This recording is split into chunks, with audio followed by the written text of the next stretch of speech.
नमस्कार साथियों, मैं प्रकाश आपके सामने एक और हिंदी की क्लास लेके प्रेजेंट हुआ हूँ। इसमें आज हम लोग बेहतरीन तरीके से पढ़ेंगे रस। रस किसे कहते हैं, ये हिंदी का एक टॉपिक है रस। बहुत बेहतरीन तरह से पढ़ेंगे और बच्चे कन्फ्यूज होते हैं इसके स्थायी भाव में और इसके रस का जो अस्थायी भाव होता है। सारी चीज़ें डिटेल से चर्चा करेंगे। जो बातें आपके एग्जाम में डायरेक्ट पूछी जाती हैं सिर्फ उस पर चर्चा होगी, ठीक है। तो देखिए आखिर रस क्या होता है। रस का मतलब होता है इष्यते इष्यते इति रस। रस्यते इति रस होता है। रस्यते इति रस क्या बोलते हैं, देखिए इस तरह, रस्यते इति रस, यह होता है संस्कृत में वर्ड। इसी का मतलब ही होता है रस। अब पता है इसी का मतलब बहुत ढेर सारा है। अगर इसके अनुसार बात करें, इस जो वर्ड लिखा गया है इसके अनुसार बात करें तो इसके अनुसार इसका तात्पर्य होता है स्वाद से। इसका मतलब होता है स्वाद से। जिस प्रकार भोजन जब मुंह में डाला जाता है तब अनेक प्रकार का स्वाद प्राप्त होता है ना, ठीक उसी प्रकार काव्य के पढ़ने में या फिर काव्य के पढ़ने से हमें अनेक प्रकार का आनंद की उपलब्धि होती है, आनंद की अनुभूति होती है। अर्थात हमारे हृदय में एक ऐसे अनिर्वचनीय भाव का संचार होता है जो आनंद स्वरूप होता है। इसी अलौकिक आनंद को रस का या फिर रस की संज्ञा दी जाती है। इतना याद रखेंगे। अर्थात जो रस होता है उसी का मतलब होता है आनंद, आनंद की अनुभूति। सिर्फ इतनी बात याद रखना है। अब देखिए हमें दो चीज़ यहाँ से पढ़ना है। पहले तो आप जान गए रस क्या होता है। रस में जो आपके भरत मुनि जी हैं उन्होंने भी बहुत सारी बातें कही हैं, और एक आनंद गुप्ता है, उन्होंने भी बहुत सारी बातें कही हैं। याद रखेंगे, आनंद गुप्ता करके हैं, वह भी बहुत सारी बातें कहे हैं। सॉरी, आनंद नहीं दोस्तों, अभिनव गुप्ता। अभिनव गुप्ता और आपके भरत मुनि से आप लोग परिचित होंगे। भरत मुनि सर ने कहा है जो आपकी अस्थाई भाव हैं, जो अस्थाई भाव हैं वो केवल और केवल 8 हैं। कितने हैं? केवल और केवल 8 हैं। इस चीज़ को याद रखिएगा। किसने कहा है 8? भरत मुनि ने। भरत मुनि ने कितनी संज्ञा, कितने रस की बात की है, रस के अस्थाई भावों की कितनी बातें की हैं? तो आप कहेंगे 8 की बातें की हैं। जो यहाँ पे लास्ट में जो शांत लिखा गया है, यह तीनों लास्ट वाला है, इसको थोड़ा सा भूल जाइए अभी जब तक भरत मुनि जी हैं। भरत मुनि जी ने 8 की संज्ञा बताई है। फिर इसके बाद दोस्तों आ जाते हैं आपके अभिनव गुप्ता जी। अभिनव गुप्ता का कहना होता है कि शांत रस भी एक रस का प्रकार है जो काव्य में स्वीकार किया गया है। शांत रस यह वाला। तो इस प्रकार से हमारे रसों की संज्ञा हो जाती है कितना? 9 रसों की संज्ञा हो जाती है और 9 अस्थाई भाव की भी संज्ञा हो गई। बस यही मेन है। अब इसको याद रखेंगे आप। लेकिन अगर आप कभी काल किया पूछ लेता है एग्जाम में कि भरत मुनि के अनुसार कितने अस्थाई भाव हैं हमारे, तो बोलेंगे 8 हैं। लेकिन उसमें अगर टोटल पूछा जाता है या फिर आपसे यह कभी पूछ ले अभिनव गुप्ता जो हिंदी काव्य रचना के कार हैं दोस्तों, कि उनके अनुसार कितने अस्थाई भाव हैं या फिर कितने रस हैं, तो आप बोलेंगे 9 रस हैं। लेकिन कुछ व्याकरणविद और हैं जो पूछा नहीं जाता है कभी, लेकिन पूछ लिया जाता है अनेक पेपर में। टोटल मुख्य रूप से तो 9 होंगे, इस चीज़ को याद रखिएगा। 9 ही आपके रस हैं। श्रृंगार रस, हास्य रस, करुण रस, वीर रस, रौद्र रस, भयानक रस, विभत्स रस, अद्भुत और शांत, यह 9 हो गए। यह 2 जो एक्स्ट्रा लिखे हैं दोस्तों यह भी पूछा जाता है बहुत सारे एग्जाम में। वात्सल्य है और भक्ति है, ठीक है। अब देखिए एक यह ट्रिक, पूरा यह सारा तो आपको रखना ही है, इसमें हमको याद करना है। अब बहुत सारे बच्चे रटते हैं, हम आपको ट्रिक बता देंगे एक। इस ट्रिक से आप बेहतरीन तरीके से एग्जाम में बैठ सकते हैं, किसी भी एग्जाम में फोड़ सकते हैं, चाहे वह RO का हो, चाहे वह PCS स्टेट PSC का हो, चाहे UP टेट हो, चाहे CTET हो, चाहे सुपर टेट हो, चाहे आपका UP PET हो, कोई भी एग्जाम हो, आराम से बैठिए फोड़िए, ठीक है। अब बाकी हिंदी की क्लास जा चुके हैं, आप अगर नहीं देखे हैं तो देखिए। बाकी मैथ की क्लास भी चलते हैं सारे एग्जाम्स के लिए, करंट अफेयर की क्लास चलते हैं, उसको देखिए। सारे क्लास आपके लिए उपलब्ध हैं चैनल पर, बिल्कुल फ्री सेवा है। ज्योग्राफी का बिल्कुल मैप के माध्यम से हम लोग पढ़ रहे हैं, तो उसको आप देखेंगे तब जाकर उसका कुछ प्रॉफिट मिलेगा दोस्तों। अब देखिए इन 1 2 3 4 यहाँ पे लिखा है विभाव, अस्थाई भाव, संचारी भाव, अनुभाव। एक तो यह इंपॉर्टेंट होता है, एक तो यह इंपॉर्टेंट होता है। सिर्फ 2 चीज़ होते हैं। आज के बाद आप कभी नहीं भूलोगे यह सारी चीज़ें और यह सारी चीज़ें, बस ट्रिक से देने वाले हैं, इतना समझ लो, एक जादू है।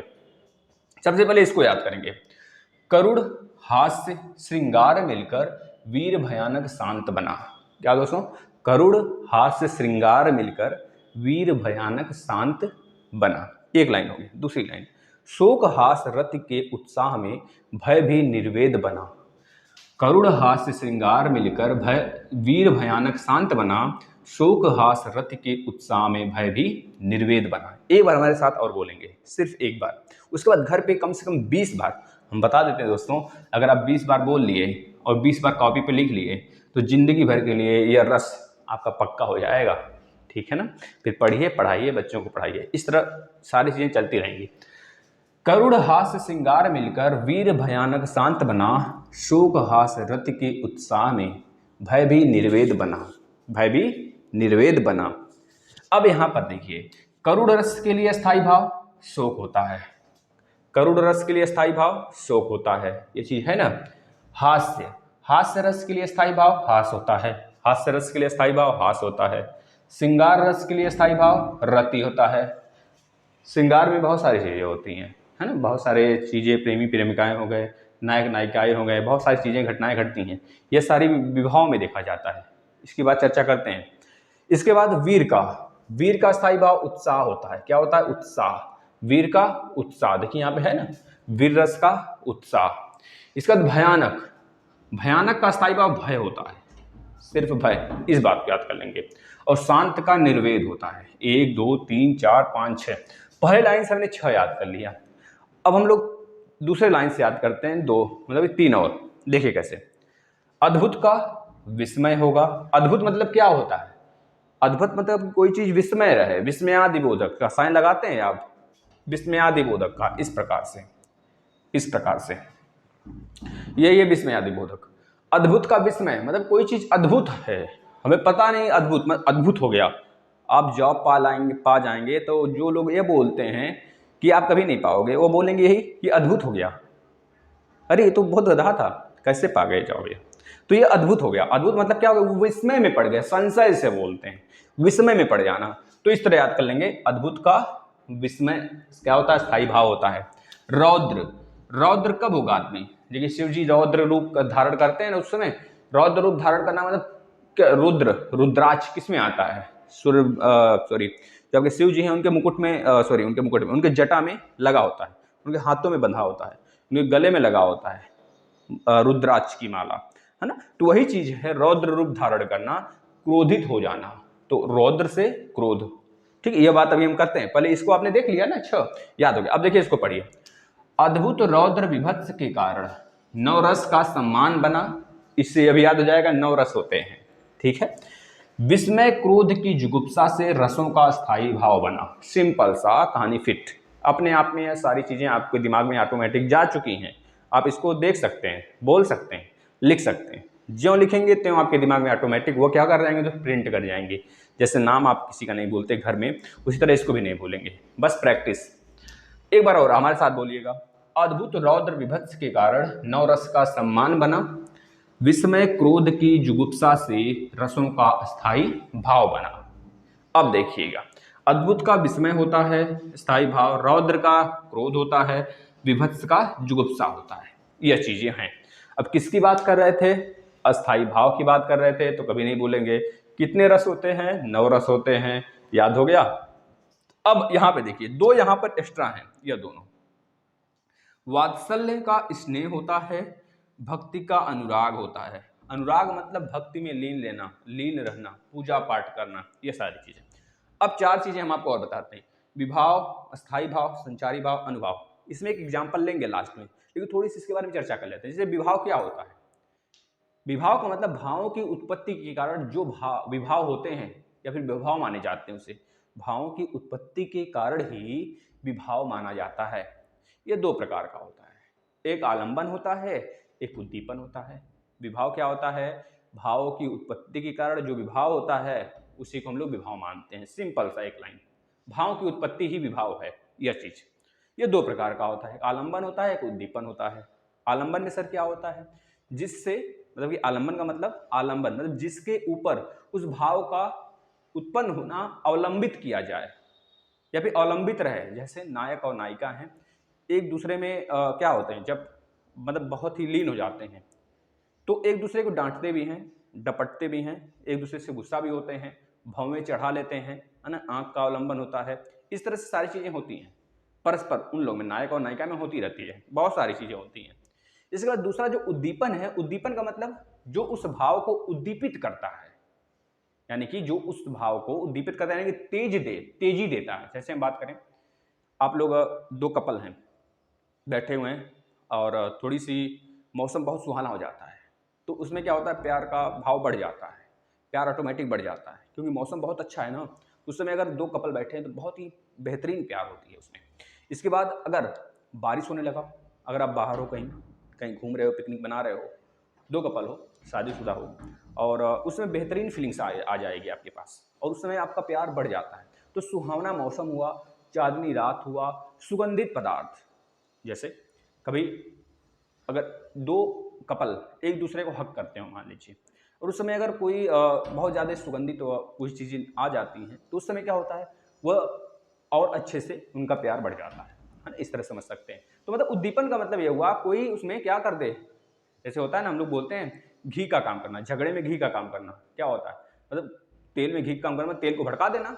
जैसे हवन होता है, हवन में घी का काम करना मतलब हवन भड़का देना, जो आप आग है भड़क जाएगा। लेकिन इसमें क्या होता है, जो मौसम है सुहावने, जो चांदनी रात है, जो बारिश वाली रात है, जो बारिश वाली दिन है, या फिर सुगंधित पदार्थ है, ये सब क्या करते हैं, उद्दीपित कर देते हैं दो कपल को, या फिर दो नायक और नायिका को, इन दोनों को, ये चीज़ आती है, उद्दीपन होता है। अभी हम ट्रिक से भी इसको बताएंगे, आपको एक चुटकी में याद हो जाएगा, देखिएगा। अच्छा, अनुभव क्या होता है? अनुभव मतलब ये शारीरिक या फिर शरीर के हाव भाव से पता चलता है। हाव भाव ही होता है अनुभव, शरीर का हाव भाव। जैसे गुस्से में मुंह लाल हो जाना, ओंठ का फड़फड़ाना, है, ये सारी चीज़ें। जैसे प्रेम से पसीना निकलना, दिल का धड़कना, ठीक है, यह सारी चीज़ें। जैसे बोलें चुंबन करना, है ना, यह सारी चीज़ें होती हैं। चुंबन, आलिंगन, कटाक्ष, ये सब सारी चीज़ें होते हैं नायक और नायिका के बीच में, और बहुत सारी चीज़ें। जैसे बात करें, इसमें भी दो प्रकार का होता है, एक होता है सात्विक, एक होता है कायिक। सात्विक में क्या होगा, जैसे प्रसन्नता हो गया, लज्जा आना, काम की भावना होना, है ना, मिलन की भावना होना, अंदर से भय लगना, हर्ष मतलब उत्साह होना, उत्साहित होना, ये सारी चीज़ें सात्विक के अंतर्गत आती हैं। कायिक के अंतर्गत क्या आती हैं, जैसे जैसे कि कायिक के अंतर्गत दोस्तों आ जाती हैं शरीर के अंगों के व्यापार। जैसे कि कुछ होते हैं शरीर के अंगों के लिए बहुत सारी चीज़ें हो जाती हैं, आप लोग देखते होंगे। जैसे कि बात करें, भागना, चिल्लाना, दर्द से आहें भरना, ये सारी चीज़ें होती हैं। क्रोध में आग बबूला हो जाना, ठीक है। और अगर बात करें, बहुत सारी चीज़ें हो जाती हैं इसमें, वह होता है सात्विक। क्रोध आ जाना, डर जाना, या फिर कह लीजिए दर्द से आएँ भरना, प्यार में दीवाना हो जाना, यह सारी चीज़ें। भाग मतलब कि भाग में क्या करना, एक होता है ना अंग का कटाक्ष, दो नायक और नायिकाओं के बीच में, तो ये सारी चीज़ें होती हैं कायिक के अंतर्गत। बस सिंपल सा एक वर्ड आपको याद रखना है, दोनों। अनुभव जो होता है वो शरीर के हाव भाव को बताता है, शारीरिक हाव भाव को बताता है अनुभव, ठीक है। और विभाव भावों की उत्पत्ति के कारण बन जाता है। इसी तरह संचारी भाव होता है, संचारी भाव को ही बोलते हैं व्याभिचारी। क्या बोलते हैं, व्याभिचारी भी बोलते हैं। आप देखेंगे, जो भाव अस्थायी भाव के सहायक के रूप में आकर उनमें मिल जाएं, उसे ही कहते हैं क्या, संचारी भाव। अब पता है संचारी भाव को भरत मुनि ने क्या बोला, यह पानी में उठने और आप ही आप विलीन होने वाले बुलबुले के समान होते हैं। इस चीज को याद रख लेंगे दोस्तों। अब देखिए, संचारी भाव की अगर बात करें दोस्तों, ये 33 प्रकार के होते हैं, ये भी याद रखेंगे। ये 33 प्रकार के होते हैं। कौन कौन से? शंका हो गया, निर्वेद हो गया, मोह हो गया, विषाद हो गया, दैन्य हो गया, दैन्य, दैन्य याद रखेंगे, दैत्य नहीं, दैन्य, दैन्य, दय आधा न और या। उसके बाद होता है मृत्यु हो गया, मद हो गया, मद जिससे बोलते हैं, आलस्य हो गया, और श्रम हो गया, और इसके बाद दोस्तों भय हो गया, और बहुत सारी चीज़ें होती हैं इसमें। 33 होती हैं। हर्ष हो गया, उग्रता हो गया, उत्साह हो गया, है ना, हर्ष, स्वप्न, निद्रा, व्याधि, ये सारी चीज़ें। एक और है अमरस, एक और है विनर्क या फिर विलर्क करके है। ये सारी चीज़ें आ जाती हैं दोस्तों संचारी भाव के अंतर्गत। संचारी भाव 33 होते हैं, जो हमने कुछ बताया है वो बहुत बार पूछा गया है ना, कौन सा इसमें संचारी भाव नहीं है, तो आपको 33 एक बार फिर से सुनना है, लिख लेना है कॉपी पे। अच्छा, अस्थाई भाव क्या होता है दोस्तों, यही तो मेन है अस्थाई भाव। अस्थाई भाव रस की उत्पत्ति मन के भिन्न भिन्न प्रवृत्तियों के कारण होता है। जो रस की उत्पत्ति होती है मन के भिन्न भिन्न कह लीजिए प्रवृत्तियों के या फिर मूलभूत भावों के अनुसार होती है। मन के मूलभूत भावों के अनुसार होती है अलग अलग। जैसे आप देख ही रहे हैं यहाँ पे ना, श्रृंगार में क्या करते हैं, श्रृंगार में क्या होता है, श्रृंगार में दो नायक नायिका बहुत सारी चीजें करते हैं, तो उसमें क्या होगा, रति की भावना उत्पन्न होती है। रति की भावना है ना, बहुत सारी चीजें होती है, इसी में भी दो प्रकार के होते हैं रति, है ना, याद रखिए। यह हो गया। अब देखिए एक ट्रिक से हम आपको समझाते हैं। पहले तो आप समझ लिए, इसको याद कर लिए। अब देखिए, मान लीजिए कभी भूत आ गया, क्या आ गया, भूत। आपने कभी भूत देखा, ऐसे भूत होता नहीं, बस एक चीज मान लीजिए, भूत आ गया कभी। आप भूत को देखने के बाद क्या किए, कुछ सोचे होंगे, कुछ सोचा होगा आपने ना। भूत को देखने के बाद आपने कुछ सोचा, कुछ भी सोचा होगा, कुछ भी सोचे, फिर उसका मन बना लिया आपने मन बना लिया कि हमें यह करना है, भागना है वहां से, या फिर वहां पे रुकना है, या फिर डंडे से उसको पीटना है। तो यही क्रम बस आपको याद रखना है। ध्यान से देखिए, जब आपने भूत देखा तो भूत आपका विभाव है। भूत क्या है दोस्तों, विभाव है। भूत क्या है, विभाव है। अब भूत को देखने के बाद लड़कियां होंगे या फिर लड़के होंगे, छोटे बच्चे होंगे, तो डर जाते हैं, डर जाते हैं, उनका बेहोशी आ जाती है, कुछ भी हो सकता है उस कंडीशन में। अगर आप डर गए तो मान लीजिए आप डर गए, तो जो डरना है या फिर बेहोशी है वो अस्थायी भाव होता है, अस्थायी भाव हो गया। इसके बाद संचारी भाव में आपने क्या मन बनाया अपना, आपने भागने का मन बनाया, या फिर उसे पीटने का मन बनाया, या फिर अपनी शंकाओं को दूर करने का मन बनाया, तो यह क्या हो जाएगा दोस्तों, संचारी भाव हो जाएगा। समझ रहे हैं। जैसे अगर प्रेमी और प्रेमिका दो लोग हैं, तो वह एक दूसरे को देखे जा रहे हैं, देखे जा रहे हैं, देखे जा रहे हैं, तो ये तो अस्थायी भाव में आ जाएगा। लेकिन आपने क्या मन बनाया, उससे बातें करने का, कंटिन्यू चैट करने का, या फिर दिन रात लगे रहने का, या फिर उसे भूल जाने का। भूल जाएंगे तो भी बेटर होगा, पढ़ाई लिखाई बेटर तरीके से होगा। अब अनुभव में क्या होगा, अनुभव में यह होगा कि आपने जो मन बनाया है, क्या आपने कर लिया। अगर आपने भागने का मन बनाया है तो फिजिकल एक्टिविटी अनुभव में आ जाता है, फिजिकल चीजें। आपने आप वहां से भाग गए, और आपने वहां से भागा, और या फिर आपने उसको पीटा भूत को, या फिर उसे देखकर अपना शक जो है, भ्रम जो है दूर किया आपने कि भूत ऊत कुछ नहीं होता है। यह सारी चीजें फिजिकल रिलेशन आ जाता है अनुभव में। जैसे अगर प्रेमी प्रेमिका है तो फिजिकल रिलेशन के थ्रू बहुत सारी चीजें होती हैं, तो सारी चीजें अनुभव के अंतर्गत आ जाती हैं दोस्तों, है ना। आलिंगन वगैरह होते हैं, तो यह अनुभव के अंतर्गत है। तो यह ऐसे आप समझ गए बेहतरीन तरीके से।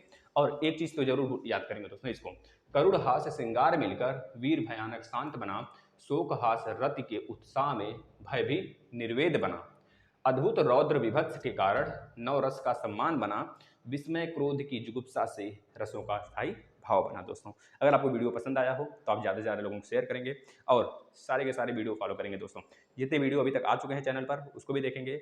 आगे सिर्फ 2-3 टॉपिक और है हिंदी में, एक रस हो गया, अलंकार भी हो गया है। अब आपका केवल और केवल छंद एक बड़े टॉपिक में बचा है। इसके बाद हम आ जाएंगे स्त्रीलिंग, और स्त्रीलिंग पे आएंगे, स्त्रीलिंग और जो लिंग होते हैं, लिंग वचन होते हैं इसमें। इसके बाद हम चलेंगे आपका बस प्रैक्टिस सेट, कभी विलोम का प्रैक्टिस सेट करा देंगे, कभी तद्भव तत्सम का करा देंगे, इस तरह, ठीक है ना। ये चलता रहेगा, तो इसे नोट कर लेंगे और डेली ये सेशन फॉलो करेंगे। जितने बच्चे पिछले वीडियो नहीं देखे वो देख लेंगे।